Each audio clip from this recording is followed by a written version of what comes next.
नमस्कार. मी पुष्पा गांगर्डे. आई तुमच्या संवादाची सोबती या यूट्यूब चॅनलमध्ये तुमचं सहर्ष स्वागत करत आहे.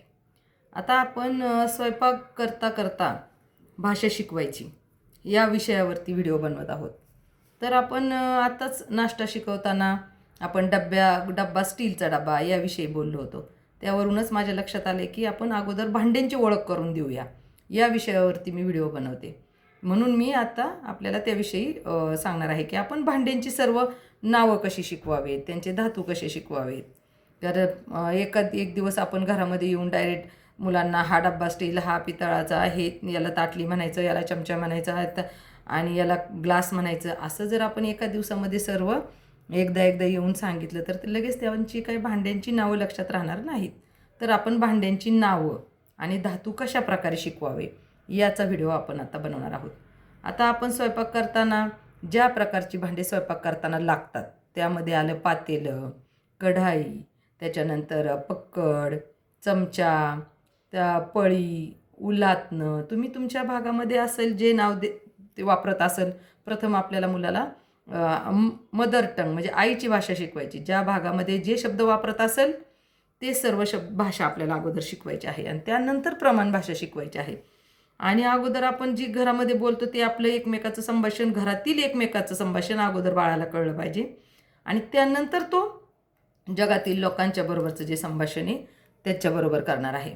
म्हणून मग आपण त्याला भांडे शिकवायचे. आता भांडे कशा प्रकारे शिकवावे, तर मग स्वयंपाक करताना जी भांडी लागतात ती सर्व भांडी आपण घेणार, परंतु त्याला आपल्याबरोबर घ्यायचं. पातेलं मी मागे चहा करताना कसं घ्यायचं रॅकवरून ते सांगितलं होतं. त्यानंतर नाश्ता बनवताना आपण कढई घेणार आहे. भाजी बनवताना आपण पातेलं घेऊ किंवा कढई घेऊ.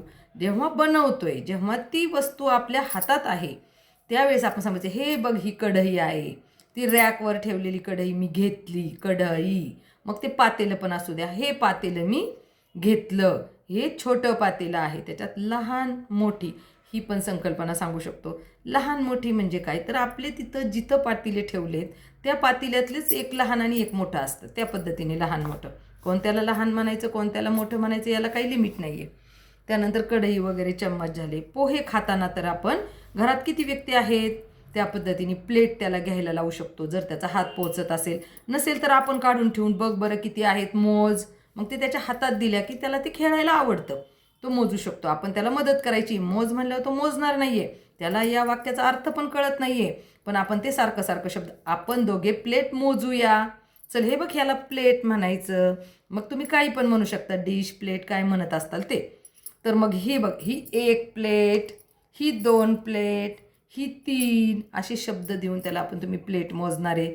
त्याचबरोबर पोहे खायला चमचे घेतले तर तसेच तुम्ही संख्या पण शिकवणार आहे. तर कशासाठी तो सारखं संख्या म्हणून चमचा करायचं, कारण एकदाच सगळ्यांना ह्याला चमचा म्हणायचं म्हणल्यावर आपण तो एकदा शब्द वापरतो. मग त्याच्यासाठी आपण ते प्रत्येक चमचा घेऊन मोजला की अंक पण होतो आणि चमचा या शब्दाचा उच्चार जास्त वेळा होतो. 1 चमचा, हा बघ हा दुसरा चमचा, असं म्हटल्यावर तो चमचा, चम्मच हा शब्द आहे, ही यातलं नाव प्लेट आहे आणि हे रोज व्यवहारातून शिकवायचे.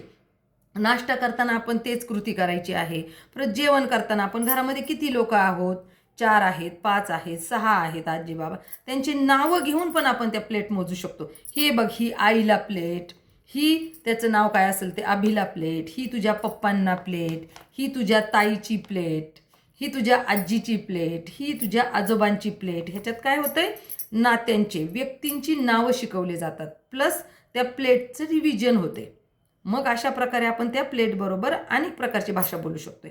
मग त्या प्लेटचा आपण मोजल्या, चमचा मोजले आहे, ताटली आहे, छोटी ताटली, मोठी ताटली आहे.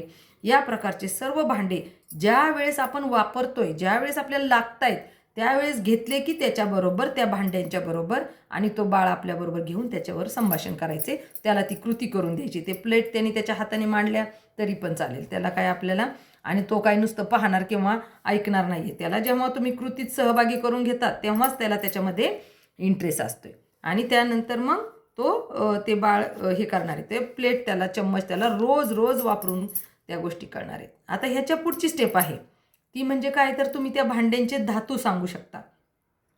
बोलता बोलता आपल्याच लक्षात असायला पाहिजे की अगोदर आपण भांड्यांची नावं शिकवली, त्यानंतर आपण त्यांना धातू शिकवणार आहेत. काय धातू शिकवते असं तर आपण काही म्हणणार नाही आहे त्याला. ह्याच्यामध्येच मग आपण हळूहळू आपल्या घरामध्ये काय आहे, हे स्टीलचं पातेलं आहे, हा स्टीलचा डब्बा आहे, दुसरं असेल ते ॲल्युमिनियमचं पातेलं आहे, हे ॲल्युमिनियमचे पातेले कढई आहे. त्यानंतर आपलं आत्ता सध्या बऱ्यापैकी घरांमध्ये लोक पुन्हा पितळी भांडे वापरायला लागलेले आहेत. मग आपण ते पण सांगू शकतो. हे बघ, ही पितळाची कढई आहे, हे पितळाचं पातेलं आहे, हा पितळी ग्लास आहे, हा पितळाचा तांब्या आहे. तो कधी जेवायला घेणार त्यावेळेसच ते सांगायचं, हा पितळाचा तांब्या, हा बघ कसा पिवळ्या रंगाचा आहे, आणि हा स्टीलचा आहे, तो बघ बरं कसा चमकतोय, हा कसा रंग आहे आणि हा कसा रंग आहे, याच्यात बदल सांगून आपण जसं ओळखतो की हा स्टील कसं आहे आणि पितळ कसं आहे, ह्याची जी ओळख आपल्या नजरेला कळते, ही पिवळं दिसते म्हणून पितळ आहे, तशाच पद्धतीने आपण ती बाळाला शिकू शकतो. त्याच पद्धतीने तांब्याची भांडे काय आपण स्वयंपाकात वगैरे वापरत नाही, तर मग आपण आपल्या देवघरामध्ये तांब्याची भांडे असतात देवपूजा वगैरे करताना. मग कोणी देवपूजा करत असू किंवा तुम्ही आणि बाळ पण देवपूजा करू शकता, त्यावेळेस तुम्ही सांगू शकता, हे देवाचे भांडे आहे, देवाचं ताट आहे, देवाचा तांब्या आहे. आपण काय ताम्हण असू द्या, काय जे असेल तुमच्या घरामध्ये, ते गंगाळं बोलतात, प्रत्येक भागामध्ये वेगवेगळे शब्द असतात, त्या पद्धतीने तुम्ही तुमच्या घरी जो शब्द वापरत असाल तो शब्द त्याला शिकवायचा आहे. आणि मग ते गंगाळं घेऊन ते बघ हे, आणि ह्याला कशाचं म्हणायचं माहिती का, याला म्हणायचं तांबे. हे काय आहे, तांब्याचं गंगाळं, याचा धातू तांबे आहे असं म्हणायचं नाही आपल्याला. फक्त तांब्याचं ताट आहे, तांब्याचं लोटा आहे, हे देवाची भांडे आहेत, इथपर्यंत त्याच्या वयाला सूट होईल इथपर्यंतच आपण त्या भांड्यांविषयी माहिती देणार आहे. ते भांडे आपण कुठे ठेवतो त्या ठिकाणाचं नाव सांगणार आहे. ट्रॉली असेल, रॅक असेल, कुठे ठेवत असतील तिथं त्या ठिकाणाचं नाव, भांड्यांची नावे, आणि त्याच पद्धतीने आपल्या घरात उपलब्ध असणारी धातू, 1 किंवा 2 धातू तर 100% आपल्या घरामध्ये असतात, ॲल्युमिनियम आणि स्टील. पितळ वगैरे जर आपल्या घरात नसेल तर आपण कुठं चुकून पाहुणे गेलो, कुठं आपल्याला दिसलं तर त्यावेळेस आपल्याला ते आवर्जून शिकवायचं आहे. आणि तांबे पण जास्त वापरात नसल्यामुळे ते देवाची भांडी घरात असतात, तर ते आपल्याला आज शिकवल्यावर बाळाला आज कळलं पाहिजे, आज आलं पाहिजे असा काहीही उद्देश नाही आहे. आपल्याला ते आजपासून बोलायचं आहे. समजा बाळ 2 वर्षाचं आहे, तर तुम्ही आज सर्व भांड्यांची नावे सांगताय, तर त्याला त्याच्या वयाप्रमाणे, त्याच्या बुद्धीप्रमाणे त्याला थोडीफार जे ज्याला कळल, त्याला स्टील कळेल, कदाचित ॲल्युमिनियम कळेल, पितळ ते कळणार नाही, पण ते ऐकून ऐकून त्याला तो शब्द तरी कानावर पडलेला असेल. असं करून तो 5-7 वर्षाचा झाल्यानंतर पण आपण त्याला त्या पितळ म्हणजे काय, तो धातू आहे, वेगळा धातू आहे, हे त्याला 6-7 वर्षात झाल्यावर सांगितलं तरी काही अडचण नाही. आपण जेव्हा लहान होतो, पितळी तांबा असं जर घरी म्हटले तर तो पिवळा घेऊन यायचा, एवढंच आपल्याला कळत होतं. तेवढीच भाषा त्याला 5 ते 6 वर्षापर्यंत आली तरी ठीक आहे. आणि त्याच्यानंतर धातूविषयी जेव्हा तो शाळेत जाऊन कळायला लागेल तेव्हा त्याला बरोबर कळणार आहे का जो पिवळ्या रंगाचा तांब्या आपल्या घरी आहे त्याला पितळ असे म्हणतात. अशा प्रकारे मग त्याच्या किमती मोठ्या वर्गात गेला, मोठा झाला की त्यानंतर आपण सांगणार आहे की हे कमी पैशांना मिळते, ह्याची किंमत जास्त आहे पितळाची, ही तांब्याची किंमत जास्त आहे.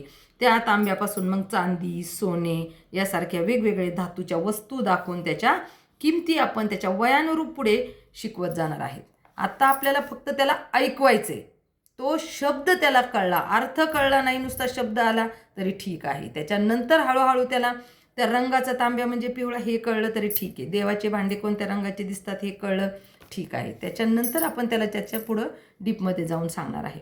अशा प्रकारे आपण काम करता करता, स्वयंपाक करता करता घरामधल्या सर्व भांड्यांच्या नावांची ओळख करून देणार आहोत. ज्या मुलाला कोणतीही भाषा येत नाही, त्या मुलाला काहीच बोलता येत नाही, त्या मुलांना आपल्याला सर्व वस्तू, सर्व भांडे, सगळ्यांची नावं वगैरे असेल ते सर्व शिकवावेच लागतात. तर ते आपण कसे कृतीतून शिकवणार आहेत. डायरेक्ट असं त्याला लेबल लावून हा डब्बा, हा ग्लास अशा पद्धतीने जी थेरपी असते तशी नाही, तर ती रोज वापरात बोलण्यात वापरून आईचं त्याच्याकडे पूर्ण लक्ष असलं पाहिजे की आपण रोज या सर्व वस्तूंची नावं घेतोय का, किती दिवसापासून शिकवतोय.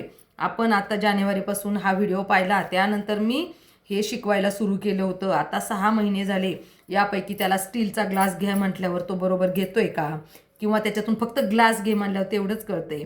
यासारखं आपणच त्याचं परीक्षण करायचं आहे काही दिवसांनी. पण ते अगोदर आपण ते कमीत कमी 6 महिने आणि त्याचा 6 महिन्यामध्ये कमीत कमी 500 वेळा उच्चार झालेला असला पाहिजे. 6 महिन्यात जर तुम्ही रोज एकदाच म्हटले आणि आलं पाहिजे असं नाही आहे. आपण किती कष्ट घेतो याच्यावरती दिवस अवलंबून आहेत की किती दिवसात ते बाळ बोलणार आहे. त्याचं किती लक्ष होतं आपण बोलताना याची पण काळजी घेतली पाहिजे.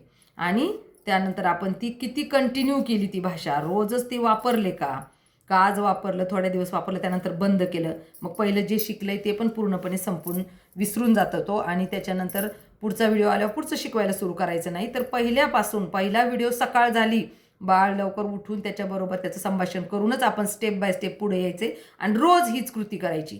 या गोष्टी सर्व आपल्या हातात आहेत, ही गोष्ट लक्षात घ्या. याचा रिझल्ट तुम्हाला काही दिवसांनी 100% दिसतो. त्याची उदाहरणंही, त्याचे व्हिडिओही मी टाकलेले आहेत, किती बाळं बोलत आहेत. ज्या आईने याच्यावर विश्वास ठेवला आहे, कंटिन्यूता केली, त्याचे बाळ 100% बोलतच आहे. हे आपण वेगवेगळे व्हिडिओ पाहिलेले आहेत, मुलं कसे बोलतात. आणि तुम्हाला जर असं वाटत असेल की ह्या पालकांना भेटावं किंवा त्यांच्याशी बोलावं, तरी तुम्ही त्यांचे फोन नंबर माझ्याकडून घेऊ शकता आणि त्यांच्या घरी जाऊनही त्या मुलाला भेटू शकता. त्या आई वडिलांचे अनुभव पाहू शकता की त्यांनी किती कष्ट घेऊन शिकवलं म्हणा, किती वेळा रिपिटेशन केलं, बाळाला आलं. दुसऱ्यांच्या अनुभवाने हे आपल्याला काही प्रमाणामध्ये भाषा कशी शिकवावी याविषयी मार्गदर्शन भेटतं. आणि अशा प्रकारे तुम्ही भाषा डेव्हलप करण्यासाठी स्वयंपाकघरामध्ये वेगवेगळ्या प्रकारच्या भाषा त्याला डेव्हलप करू शकताय.